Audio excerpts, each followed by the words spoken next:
In 1963, Paul Kelly had been an illustrator for a number of years. He was still a young man in his 30s at that point, and one of the first projects he had was to illustrate Ray Bradbury's Martian Chronicle. And he had done some space things for the National Geographic too. So getting involved with us was kind of a natural thing for him to get involved in.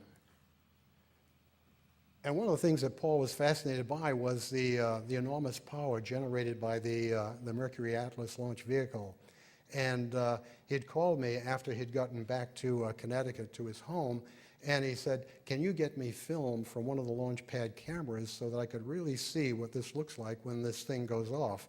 So I was able to find a strip of 35 millimeter film from one of the pad cameras, and he selected an image out of that and then did this as a very large oil painting of that tremendous amount of power that we were able to harness and use to put individuals into space.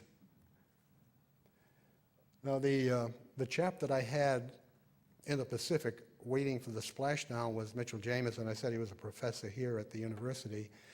He had to arrive at Pearl Harbor like 5 days before launch, get on the aircraft carrier, sail out to the recovery area, and then wait. And all during this time, he had, there was a NASA link to the aircraft carrier giving you a blow-by-blow description of everything going on. And Cooper stayed up for 22 orbits, so there was quite a bit of time to hear what was happening and to get NASA's information. So when the small parachute popped in the sky and you saw this tiny little spacecraft drop into the ocean and then be brought up on board the deck, and Cooper step out of the spacecraft and step onto the deck, wearing this silver spacesuit, and having been in this thing, which the Mercury spacecraft, the seating is not much more than the front seat, driver's seat of a VW. So he had to sit there, cramped like that, unable to move, unable to stretch, unable to do anything. So when he got out of the spacecraft, he was really not very limber in walking around. So he almost looked like a being from another planet. He was a spaceman that had returned to Earth in that Pacific sun, the sunlight glistening on this aluminum coated suit, and it really struck Mitchell Jameson as a planetary traveler returning to Earth. Now, getting back to Paul Kelly again, he was involved, as I said, on Cooper's flight. And what he wanted to do, in addition to that launch painting that I showed you a moment ago, he wanted to do something to commemorate the program because the program had ended with Cooper's flight. So he asked if he could borrow a spacesuit to do this still life painting. And we had to go through a lot of problems, a lot of trouble to convince the people at the Manned Spacecraft Center to loan this suit out. And Paul had to promise all kinds of things, that he would take care of it, that he would return it in the same shape that he got it.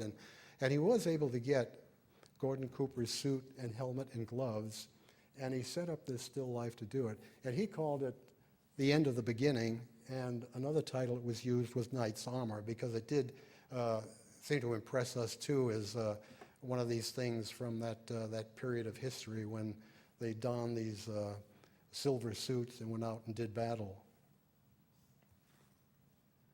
Now here is a photograph that was made of Norman Rockwell, who contacted me at one point and wanted to get involved in the space program for Look magazine. And in this particular photograph, he's at Houston wanting to do something on the proposed lunar landing. This was a number of years before the landing took place. And the only model of a lunar module that he could find was set up outside the center, and it was made of plywood and painted white, very accurate but full size. So he was able to get some of the people down there that put on the spacesuits and take all his photographs and go back and do the painting. That's why in the painting you'll see it doesn't have the gold foil that kind of came along later. It's just straight-sided and painted white. And the painting, however, was speculative and based on the best information that was available at the time, and as was mentioned a little earlier, quite inspirational to anyone looking at it, except for one person, and that was Chesley Bonestell. I had an opportunity to meet with him in Carmel, California in, I guess it was 1980. He was a little over 90 years old. And he had a few issues to take up with Norman about the astronomy in the painting. It was something about, he didn't know if he was on the moon or not, but there were 3 suns shining. But otherwise, he liked the painting. It was a very, very nice job. Just quibbled about the, in a major way, about the astronomy involved. Oh, and again, Norman Rockwell wanted to do something on the Gemini program, so I arranged for him to be down at the Cape during what they call a countdown demonstration test, where a couple of weeks before the launch, the astronauts would meet, the press would be there, and they'd come out in their spacesuits, and they'd go through a routine and do just about everything that they would do before the launch, except actually go to the pad and push the button.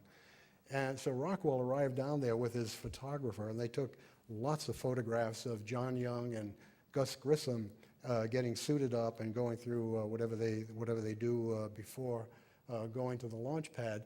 And then when he got back to his studio and began to work on the painting, he really didn't have all the information he needed to make a really accurate painting of the spacesuits. So he asked if I could borrow a spacesuit for him. So I called Houston, and they said no. So I told Rockwell, I'm afraid you can't. He got angry with me, so I called Houston again. They got angry with me. Then finally I found somebody at headquarters that would allow the suit to go. You know, they were saying there's a lot of classified stuff inside the suit, and you can't let it out. We'll let it go, but we have to send a technician with it who has to monitor this all the time he's there. So this technician arrived in Massachusetts at Rockwell's studio, set the suit up. Rockwell would paint. He'd fold the suit up, put it in a box, and take it to his motel and sleep with it. Bring it back the next day, hang it again, and Rockwell would do that, and it went on for about 2 weeks. So Rockwell put the technician in the painting. That's the chap on the left, and his name is Joe Schmidt, and he is a suit technician. And if you go to his website, he'll talk about everything that he's done for NASA, about suiting up the astronauts through all the programs, but he'll have the biggest section on his visit with Norman Rockwell and how they became fast friends and would visit often after. So there's a lot of that kind of thing that was kind of a pleasure to work with. And this is a painter that went to the Cape and did this watercolor, Don Kingman from San Francisco. And it's interesting how he combined all ways of flight, from the birds on the left to the balloon to the helicopter to the biplane, and then the major piece being this Saturn 1B launch pad with a Saturn 1B ready to go. Now this is a painting, I guess is the third thing on Paul Kelly I've shown you, but he's done an awful lot of work for the program over a number of years. And one of the assignments I asked him to take on was the Apollo 1 launch. And he had been preparing for it. He'd had a number of photographs in his studio at home, and he wanted to do a portrait of the 3 astronauts in their spacesuits. And it was about that time in 1967 when we had the accident on the launch pad and the 3 astronauts were killed. So Paul called me and he said, what should I do? You know, should I finish the painting or not?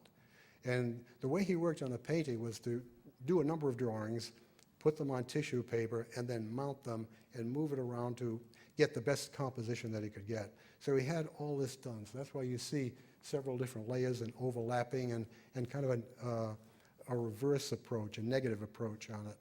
And so I said, Paul, look, the mission is not finished, so keep the painting unfinished too. So we thought that was a great idea. So he just left it the way it was and sent it to us, and we showed it that way in the National Gallery, and that's the way it's being shown now.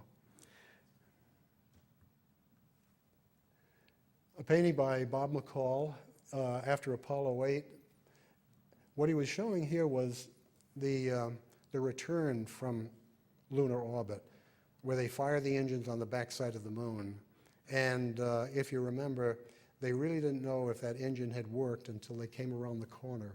And then Houston took a deep breath and relaxed, and everybody got home safely from that Christmas time flight. Now, one of the interesting things about Cape Canaveral, and I imagine